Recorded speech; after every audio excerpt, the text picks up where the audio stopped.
Hello friends, welcome to the new episode of my channel I Prince. তো বিরাট বড় খুশির খবর রয়েছে। দেবদা কোভিডের পরে বলা যেতে পারে, কোভিডের পরে যে টাইমটা চালু হয়েছে, যখন থেকে ইন্ডাস্ট্রিতে একটা পরিবর্তন এসছে, মানুষের টেস্টের একটা পরিবর্তন এসছে, কমার্শিয়াল সিনেমা ধ্বংস হয়ে গেছে, এরকম একটা পরিস্থিতিতে দেবদা কিন্তু আফটার কোভিড একটা বিরাট বড় কিন্তু রেকর্ড করলো এবং জিদ্দার করা রেকর্ডকে কোথাও গিয়ে কিন্তু ব্রেক করলো। তো ব্যাপারটা খুলে বলি, এর আগে দেবদার রেকর্ড রয়েছে ফার্স্টেস্ট 1 মিলিয়ন করা। যদিও আমি যদি উইডটা গানটাকে হিন্দি ভার্সানটাকে সঙ্গে রাখি, তাহলে উইডটা এখনও পর্যন্ত ফার্স্টেস্ট 1 মিলিয়ন সং বলা যেতে পারে বাংলার কোনো সুপারস্টারে করা, কারণ উইডটা হিন্দি ভার্সান 24 ঘন্টার মধ্যে 1 মিলিয়ন করেছিল, যেটা একটা অল টাইম রেকর্ড হয়ে গেছে। কিন্তু ওটা হিন্দি গান হিসেবে যদি আমরা ভাবি তাহলে ঠিক আছে, কিন্তু বাংলা গানটা কিন্তু আস্তে আস্তে এগিয়েছিল। এবার ওটা যেহেতু হিন্দি গান ছিল, একটা ক্রেজ মারাত্মক ছিল, সেটাও যেটা অ্যাচিভ করেছে সেটা বিরাট কিছু, সেটাকে ছোটো করছি না, কিন্তু ওটা আলটিমেটলি হিন্দি গান। এবার বাংলা গান হিসেবে যদি আমরা ভেবে দেখি, তাহলে দেবদার নিজস্ব অনেকগুলো রেকর্ড রয়েছে। এর আগে যে কিডন্যাপের গানগুলো এসেছিলো সেগুলো ব্যাক টু ব্যাক অনেক রেকর্ড করেছিল, এটা আমরা দেখেছি। তো তারপরে আমরা যদি দেখি রাজা রাজা গানটাও মোটামুটি 1 মিলিয়ন ভিউজ তো কমপ্লিট করেছে, কিন্তু সময় লেগে গেছিলো প্রায় 8 দিন মতো, যেটা খুব একটা খারাপ বলা যাবে না। কিন্তু দেবদার যেরকম প্রিভিয়াস রেকর্ড রয়েছে সেই দিক দিয়ে বলতে গেলে একটু স্লোভাবেই এগিয়েছে, কারণ নামটা দেব, এই কথাটা মাথায় রাখতে হবে। তো এখনও পর্যন্ত আফটার কোভিড বাংলা গান হিসেবে যদি ধরা যায় কোভিডের পরে, তাহলে কিন্তু ফার্স্টেস্ট 1 মিলিয়ন ভিউজ হয়েছে কেউ জানে না, কেউ জানে না মোটামুটি 5 থেকে 6 দিন টাইম লেগেছিল হিসেব করে দেখতে গেলে। 5 থেকে 6 দিনের মধ্যে 1 মিলিয়ন হয়েছিল, যেটা একটা বাংলা গান হিসেবে আফটার কোভিড একটা রেকর্ড ছিল, যেটা দেবদা এই জিদ্দা রাবণের মাধ্যমে কোথাও গিয়ে হয়েছিল।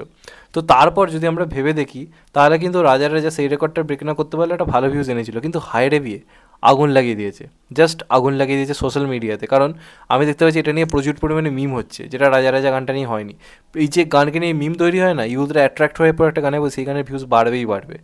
যেটা ডাকাতিয়া মাসির ক্ষেত্রে হলো, ওই যে ময়দামুখো বলে যে বহুর ভিউ যে কথাগুলো বলছে, তারপর হাক যে গাদা গাদা, এই কথাগুলো হিউজ পরিমাণে ভাইরাল হয়, যে কারণে দেখবেন এই গানটার ভিউজও মারাত্মক গেছে। হায়রে বিয়ে কিন্তু সেরকমই হিট হতে যাচ্ছে, এবং এই গানটা হিট হওয়ার অনেকগুলো কারণ আছে। প্রথম আমি তোমাদেরকে একটা ভিডিও করেছিলাম যেখানে গানের ভিউজ নিয়ে অনেকে সমালোচনা করছিল, ভিউজ হচ্ছে না হচ্ছে না। আমি সেখানে বলেছিলাম যে হায়রে বিয়ে একটা ভালো ভিউজ আনতে পারবে, এই গানটার মধ্যে সেই ক্যাপাবিলিটি রয়েছে। কারণ গানটার মধ্যে প্রথম যেটা নস্টালজিয়া ফিল রয়েছে, দেব বরখায় জুটি এতদিন পরে ফিরছে, দেবদার গলায় আমরা অভিজিৎদার গান বহুদিন পরে শুনছি, তারপর জুন ব্যানার্জির একটা কামব্যাক, এই ব্যাপারগুলো কিন্তু হালকা ফুলকাভাবে নিলে হবে না, এগুলোর যথেষ্ট ইমোশন রয়েছে। সেটা একটা কারণ ছিল, যে কারণে গানটার সঙ্গে অনেকে রিলেট করতে পারছে, ওই প্যারালাল জড়ি ফিরে এসছে এই হিসেবে অনেকে পোস্ট করছে, এর ফলে গানটার ভিউজ পাচ্ছে। আর সেকেন্ডলি, যেটা আমার মনে হয় one of the biggest factor, আমরা এই দেবের সঙ্গে কোথাও কেউ রিলেট করতে পারছি। আমরা ছোটোবেলা বয়সে যে দেবকে দেখতে চাইছিলাম, সেই দেবকে আমরা রাজা রাজা গানটাতে পেয়েছি। এবার তখন আমাদের বয়স কত ছিল যখন আমরা ছোটো ছিলাম? 13, 15, 17 সামথিং এরকম হবে। দেবদার বয়স ছিল 27, 28, 29, 30 সামথিং এরকম কিছু হবে। তো তখন আমরা সেই গানগুলোর সঙ্গে সেইভাবে রিলেট করতে পারতাম। এখন আমরাই তো সেই অডিয়েন্স যারা এখন বড় হয়ে গেছি।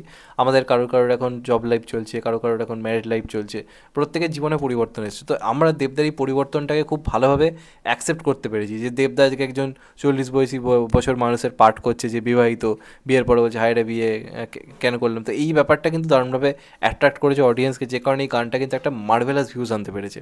এবং বলে রাখি, বাপদেব ছেলেদেবকে হারিয়ে দিয়েছে, ওই যে কথা আছে না, বাপ বাপ হতে হয়, তো এই সিনেমাটার ক্ষেত্রেও তাই যাচ্ছে। বাপদেব ছেলেদেবকে কিন্তু কোথাও কি হারিয়ে দিয়েছে। ছেলেদেবের যেখানে ভিউজ আনতে টাইম লেগেছে প্রায় 1 মিলিয়ন ভিউজ 8 দিনে, যেখানে তাবর নাচ রয়েছে দেবদার, সেখানে আমাদের বাবাদেব একটুখানি কম নেচে জাস্ট কিছু সোয়াগ ফোয়াগের মাধ্যমে সেই গানকে 4 দিনের মধ্যে 1 মিলিয়ন ভিউজ কিন্তু কমপ্লিট করে দিয়েছে। এবং মাত্র 4 দিন হতে না হতে এই গানটা 1 মিলিয়ন ভিউজ কমপ্লিট হয়েছে। এবং যেভাবে এগোচ্ছে, 8 দিনে যেখানে রাজা রাজার 1 মিলিয়ন ছিল, এটা যেভাবে এগোচ্ছে হয়তো তার থেকে অনেক বেশি জায়গাতে গিয়ে পৌঁছে যাবে। এবং আমার মনে হয় এই গানটা কিন্তু লাইফ টাইমে একটা বিরাট বড় ভিউজ আনতে আছে, কারণ গানটা ভাইরাল হয়েছে, গানটা ভালো রকম ভাইরাল হয়েছে। তোমরা যদি কাল পরশু থেকে দেখো, গানটার ভিউজ আরও বেড়েছে, টপাটা ভিউজ বাড়ছে, কারণ গানটা আলটিমেটলি লোকে সার্চ করে বা দেখতে শুরু করেছে।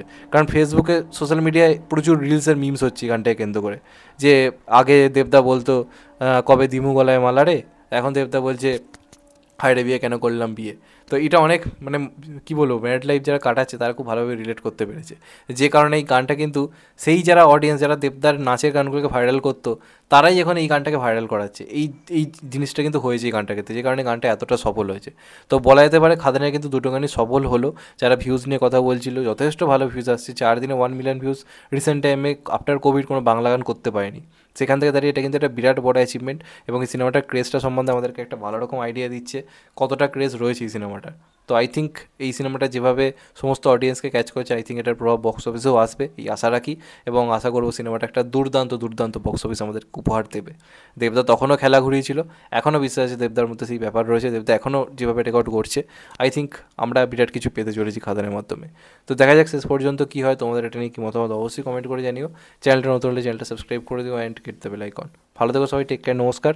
আবার দেখা হবে, এখন তো পাই। সবাই ভালো থেকো, সুস্থ থেকো, নমস্কার, টেক কেয়ার, আবার দেখা হবে।